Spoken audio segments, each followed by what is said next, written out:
il n'était pas question pour Volkswagen de laisser les petits derniers aux dents longues se partager le gros gâteau des SUV compacts. Ces affamés des scores de vente s'appellent Renault Kadjar ou Nissan Qashqai, et on n'oublie pas bien sûr le Peugeot 3008 qui s'apprête à poser ses griffes sur nos routes. Face à cette armada de best-sellers, le nouveau Tiguan élève son niveau de jeu dans tous les secteurs. Côté look tout d'abord, avec un style moderne, à l'image de son avant de concept car. Ne cherchez pas les rondeurs ou les attributs de baroudeur, le Tiguan, il va se la jouer en ville et sur la route d'abord. Du coup c'est sérieux, plutôt carré et surtout bien plus premium qu'auparavant.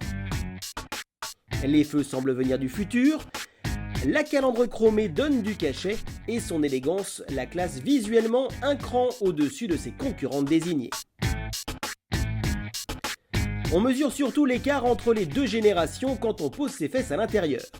L'ancien prend non seulement un méchant coup de vieux, mais le petit dernier nous propulse carrément dans le siècle prochain. Mention spéciale au Virtual Cockpit, qui relègue les compteurs aux oubliettes et laisse place à un écran couleur modulable. La finition suit les standards de la Golf 7, dont elle reprend la plupart des équipements. La connectivité est évidemment totale avec toutes les technos en vogue, et là où elle frappe encore plus fort que les autres, c'est sur l'espace à bord, accompagné d'un coffre tout simplement gigantesque. Nous voilà donc au volant du nouveau Tiguan, 3e génération ou 2e génération et demie si on compte le facelift. Il s'en est écoulé un peu plus de 120 000 exemplaires, c'est une voiture qui marche très bien chez Volkswagen. Et ce que je vous propose, c'est qu'on aille l'essayer sur différents types de revêtements pour voir si la version 4Motion de laquelle nous sommes équipés tient ses promesses.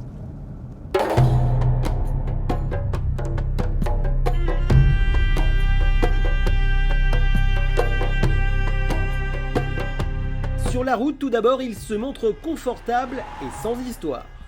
Les 150 chevaux du TDI sont ses meilleurs amis, bien aidés par une boîte DSG qui s'arrange toujours pour profiter au bon moment du gros du couple en cas de besoin.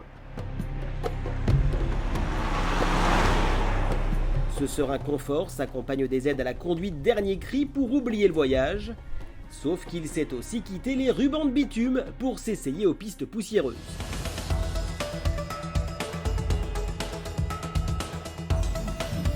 Le mieux est encore dans ces conditions de laisser faire l'électronique qui gère les 4 roues motrices pour éviter les embardées.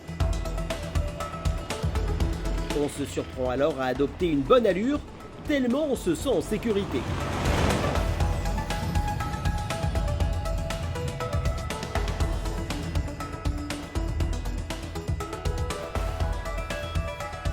Et même quand la neige s'invite, le stress reste sous contrôle.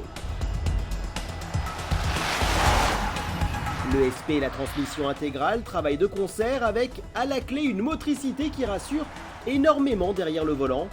Pour peu que l'on ait une montre pneumatique adaptée, le nouveau Tiguan n'a pas peur des saisons, c'est le moins que l'on puisse dire. De ce point de vue-là, il prend carrément une longueur d'avance.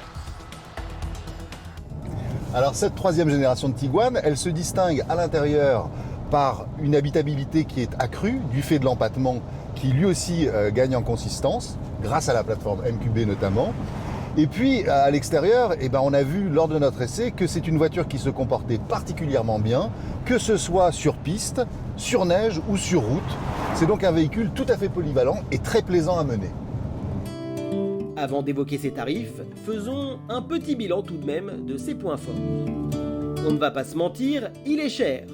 Pour s'offrir les 150 chevaux et le 4Motion, soit l'une des versions les plus homogènes de la gamme, il faut au moins débourser 38 625 € hors option. Le nouveau Tiguan Plus statutaire soigne ses prestations et laisse à distance tous ses concurrents. Pour ceux qui peuvent se le permettre, ils ne seront assurément pas déçus.